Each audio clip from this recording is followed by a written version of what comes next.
느헤미야가 예루살렘 성의 재건을 위해서 돌아왔을 때 그의 개혁은, 이 개혁이라고 하는 개혁 재건에만 멈추지 않았음을 오늘 우리는 여기야말로 진짜 개혁이라 이렇게 여겨집니다. 그거를 완성하는 차원에 있어서 율법의 요구는 무엇입니까? 하나님 백성 지니고 백성을 사랑해라. 이것이 율법의 요구이고, 한마디로 말하면 사랑하라인데, 율법의 회복했던 것입니다. 돌아온 이스라엘은 예루살렘을 짓고 있었습니다. 그 정도면 그 심령들이 하나님 나라를 위해서 기근이나 또는 그들의 딸과 아들들을 사가지고 이방 사람들에게 파는 이런 일들까지, 우리는 돌아온 이스라엘이 다 이제 참 시편 기자가 일을 행하셨도다, 우리가 너무 기뻐서 어떻게 이런 일이 있을 수 있는가. 그런데 영적으로 무지하면 이런 일이 발생하는 겁니다.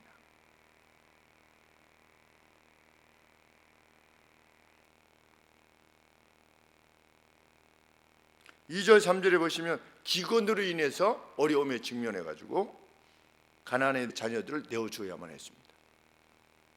이랬을 때 많은 이익을 취한 사람들이 있었다고 그러는데, 이 같은 사실을 들었을 때 느헤미야가 분노했다. 아주 화가. 6절 말씀에 내가 백성의 불을, 하나님 나라에 있어서 가난한 형제에 대한 하나님의 백성으로서의 태도는 무엇입니까? 신명기 11절에 보시니까 기름의 100분의 1을 돌려보내라 하였더니 연리 12%입니다. 아주 내어주는 것이니 얼마나 참 괴로운 시간을 보냈겠는가, 이런 생각을 하게 됩니다. 선생님한테 빌렸답니다. 같은 교사. 그냥 당연히 그 고리대응업을 행하는 것을 강력하게 책망합니다. 7절 말씀에 어떻게 했는데 느헤미야 일행은 그를, 그동안의 느헤미야 일행은 되겠느냐, 이렇게 지금 느헤미야가 청, 얼마나 참 있을 수 상황인지 알 수 없습니다. 하나님을 내가 하고 이방 사람이 무엇을 비방하는 겁니까? 말로 어려움을 통해서 빌려주기는커녕 고리대금을 해가지고 그냥 막 판대. 거기도 다 그렇고 그래. 이것이 하나님께 수치를 가져오게 하는 것이다. 하나님 백성끼리 일반 법정에 나와서 이걸 밝혀주시오. 하나님을 욕되게 하는 일입니다.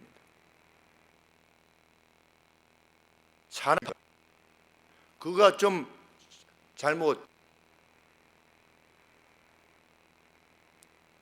우리 광화문에 계신 분이 하나님으로부터 계시를 받는다고 이렇게 말을 한다고 했을 때 이거 어떻게 해야 되느냐? 은혜를 받은 사람입니다.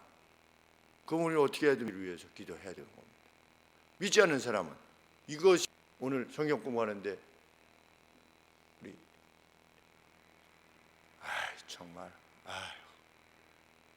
그런 사람은 생각 때문에 그것이 아니고 내가 좋아하는 진영에 속.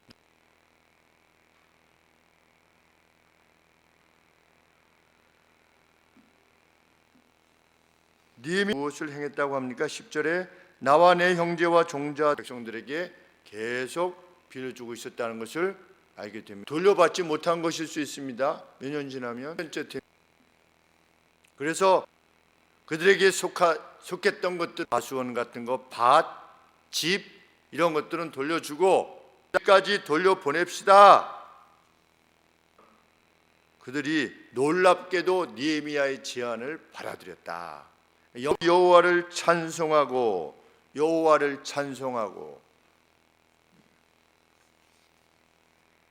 우리는 하나구나 라고 하는 것을 그렇게 제가 생각해 보았다고 이렇게 했습니다.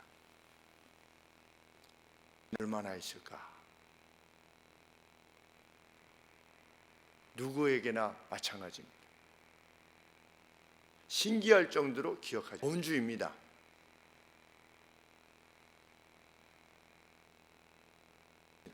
그러니까 누구와 그렇게 오랫동안 계속 되어가고 있는가? 신앙적인 면에 있어서 우리 어렸을 때 자랐던 친구들, 장로님들, 권사 어렵습니다. 이렇게 한다는 거. 오늘날 우리의 교회들에게 하나님께서 그렇게 요청하신다면 그 요청을 따를 사람이 과연 얼마나 있겠는가 이런 생각이 듭니다.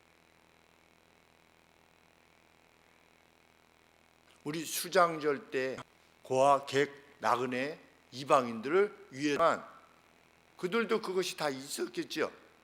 11절 그 수장절 때 어떻게 해라?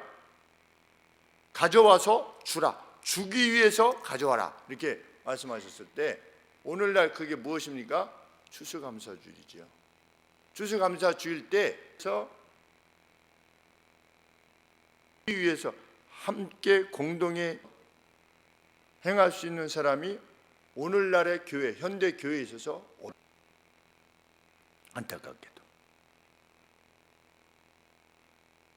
언제 교회에 찬양이 있으며 언제 하나님의 교회를 찾아 나올 것인가? 으로 대해주기 때문에 그렇습니다. 최고로 관심해주고 자신의 삶에 대해서 관심해주고 그 신천지도 그렇답니다. 가면은 뭐를 꼭 준대요. 그래서 나를 높여주고 나를 존중하는구나 이런 느낌을 받게 한다는 겁니다. 근데 교회는 새로 가도 쉽게 반기는 사람이 없어요. 새로 가도 유미룡 간사님만 반기시고 박상욱 집사님만 반기시고 우리도 한 지난주에 80명 우리 중에 누가 새로 오셨을 때 정말 말입니다. 어디 오셨습니까? 새로 이사 오셨습니까?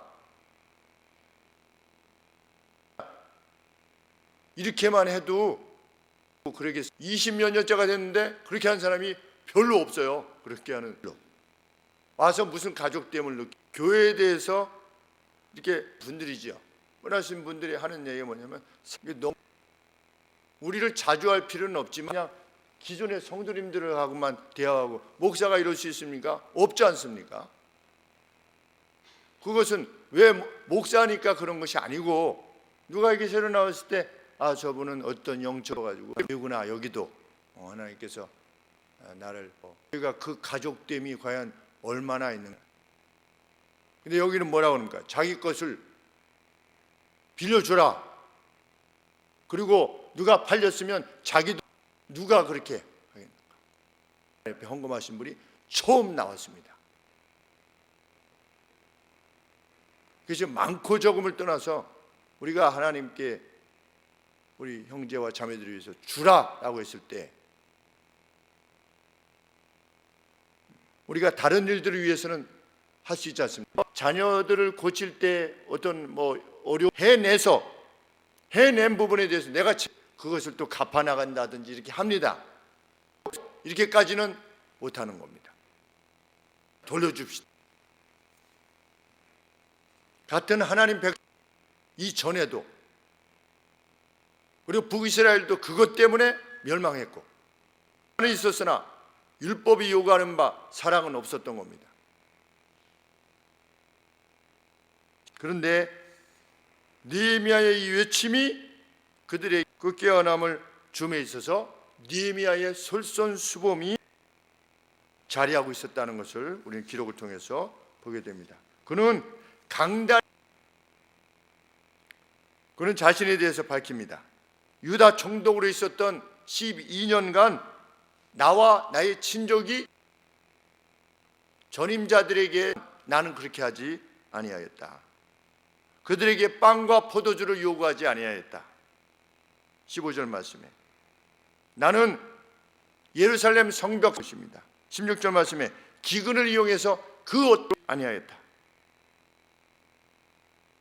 오히려 저야만 자신의 비용으로 한 마리 황소와 6마리의 엄선한 양 그리고 새들을 준 겁니다.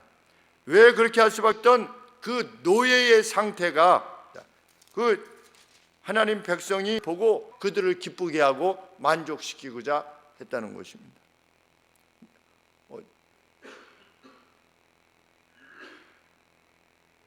이스라엘은 영적 잠에서 깨어났는데 그 깨우침은 분명 총독이 우리 20세기에 들어서 이 같은 면을 보여주었던 그 부인된 또 그 투사였던 부인하고 이혼 뭐 그런 면들이 어땠는지 정확하게 알 수 없지만 영원의 백인 정부 자기를 젊은 날 그렇게 흑백 갈등을 인종 갈등을 해결하고자 했던 왜 10여 년간을 뿐만 아니라 흑인들을 향한 백인들의 그 학정 그것들을 생각할 때 그렇게 힘이 그럽니다.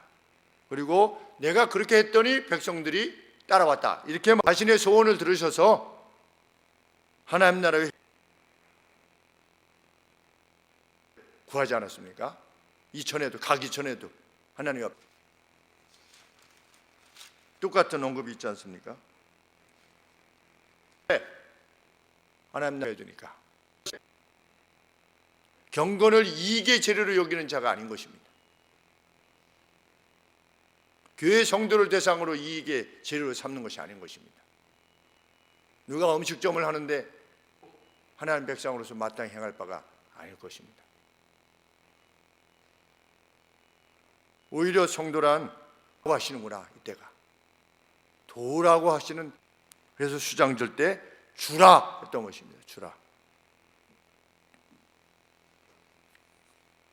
요즘에 좀 인식이 있다라고 생각하는 사람은 교회에 연약하면 어느 교회가 이렇고 누구 목사가 이렇고 이렇게 하는데 진짜 하나님의 사람은 그 하나님 백성을 위해서 행하는 것입니다. 내가 1달란트 주셨으면 1달란트, 5달란트 주셨으면 5달란트로 주어진 생에 내서 할 수 있는 전부를 행하는 것입니다. 그리고 자신이 감당할 수 은혜를 주시옵소서 감당할 수 있도록 걱정이 우리의 근심이 우리의 모든 안 남았습니다. 힘을 다해서 하겠습니다. 하나님 주신 바대로 하나님 먼저 깨우침을 한 대로 행할 수 있도록 해 주시옵소서. 하나님 나라의 영광을 위해서 하나님 우리 것이 될 수 있도록 그리고 우리의 것을 부려주시고 우리가 하나님 나라를 위해서 행하고자 마음에 소원하는 바들을 하나님 이룰 수 있도록 하늘의 은혜를 허락하시고 그러나 여건을 허락하시고 지혜를 허락해 주시옵소서. 기도하겠습니다.